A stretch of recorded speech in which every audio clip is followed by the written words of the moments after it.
Thank Cool. you so much for speaking to me. No You guys worries. are amazing.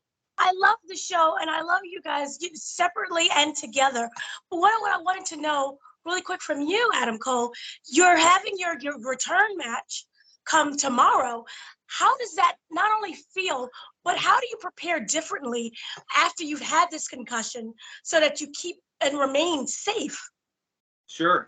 Yeah. So this entire process has been unlike anything that I've ever dealt with before. I mean, aside from the fact that they were two pretty serious head injuries, I've never been away from the ring for 9 months at a time. This is by far the longest amount of time I've been gone. So the excitement level is through the roof.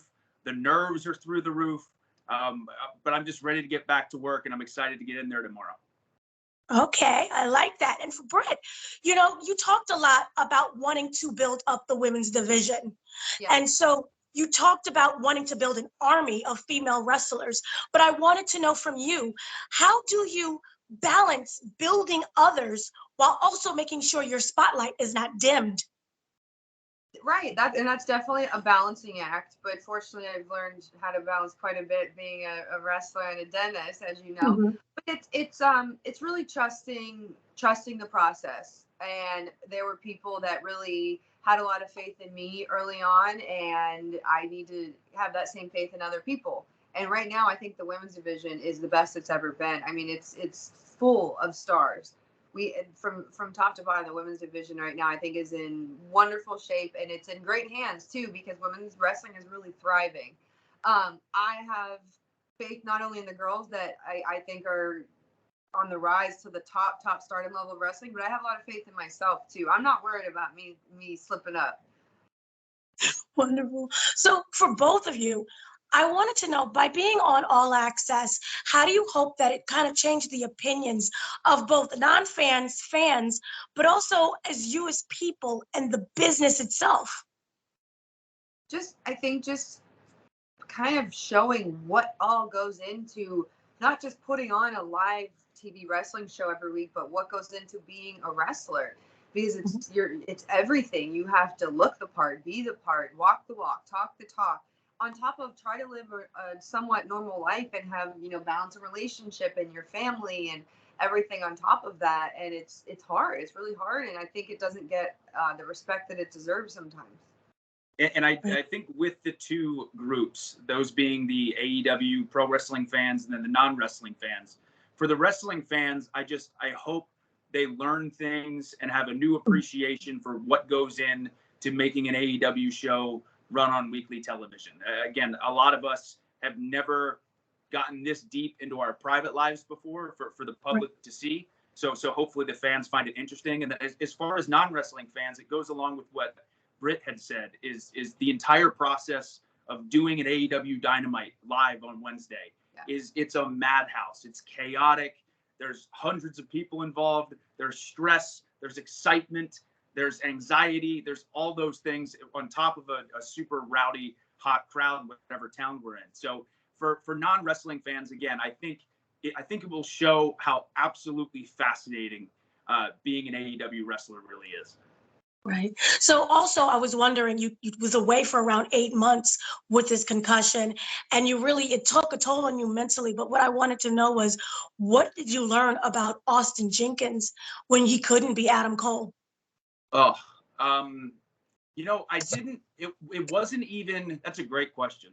It wasn't even so much that I learned a ton about myself, which is very interesting. I mean, don't get me wrong, the journey was incredibly difficult, but the biggest thing that I learned was the amount of love and support I have from people who mean the most to me. Again, I've said it countless times, but Britt was absolutely unbelievable through this entire process. My mother was, my brother, my friends, the fans. Like, again, the outpouring of love I got from so many different people, even from people who didn't really know what was going on, was so humbling and so heartwarming. So I think the biggest thing that I learned was how freaking awesome human beings can be sometimes.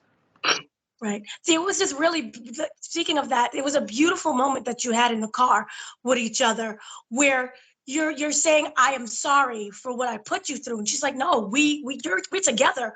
We support each other no matter what. In that moment, especially moments when it deals with injuries or when one person is down and you have to support the other one, what is it that you learn about not only just each other, but yourselves that makes you who you are today? I think the biggest thing is how important teamwork really is in a relationship. Again, I won't go into too much detail because we're going to cover this all on the show, Right. but I had some really, really bad nights and some really, really bad car trips. And Britt, just every single step of the way was there. Because, again, I do have a tendency to feel guilty when I'm in a situation like that. And she went above and beyond to not only make me not feel guilty, but make me feel stupid for even questioning it. Like, she's like, of course I'm standing by your side. It's like, it really is a tag team. Yeah. And when someone's down or battered or tired, they have to tag out, and the other person kind of has to do a little bit more of the hard work and let your partner regroup until they're fresh and they can come help you out then. And sometimes you're in there longer, sometimes it's a short tag, but no matter what, it's the act of tagging in and out. That's why you're a team. Right. Is there for both of you any misconceptions about the business that you hope this show kind of clears up? I mean, I think I hate even bringing it up, but just the F word, that it's fake, that wrestling is fake, there's such a misconception.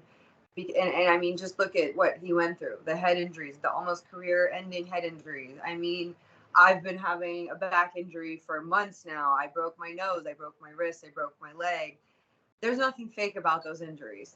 So I just, the physicality in professional wrestling does not get the respect it deserves. Yeah, I couldn't have said it better. Same thing. I think there is, and it's changed a little bit now as time has gone on, but there still is this misconception that it's not physically dangerous to be in the pro wrestling industry. And you'll see from countless members of the AEW roster that this is very, very dangerous and very real in a lot of ways. Wonderful. And so also what I wanted to know kind of from both of you is, with this show, you guys open your lives up. What was it why? I know that you probably heard that a lot. It's like, why would you mix that and allow the people into your personal life, not have that separate? Well, we know you as just Adam Cole and not Austin Jenkins, or we know you Britt Baker as Britt Baker, but separately.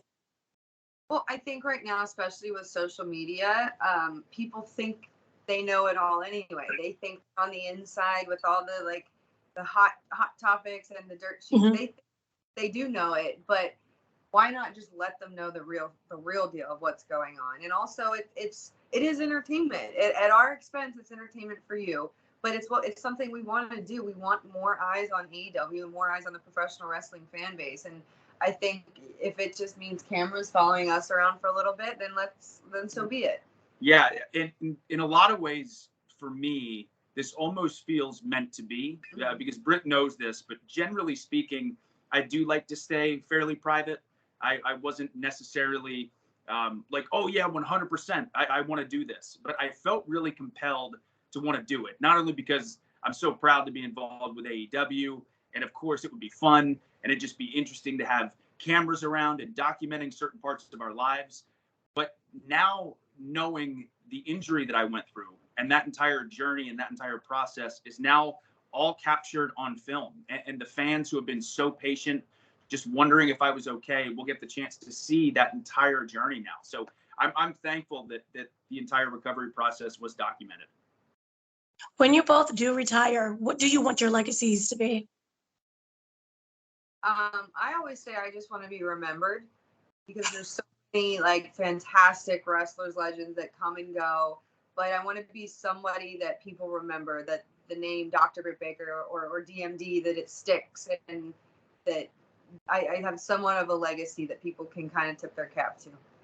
And for me, I want fans who have ever had any sort of experience with me, I want them to look back on it fondly, like it was a positive one. I remember being a young fan and meeting the wrestlers who were really nice and ones that weren't so nice. And the ones that were nice, it still is burned into my mind and burned into my memory.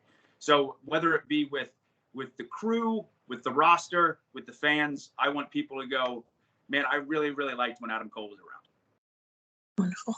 Thank you both for speaking to me. I loved what I seen. I love both of your careers. I've been following you guys forever. So thank you. Oh, thank you very much.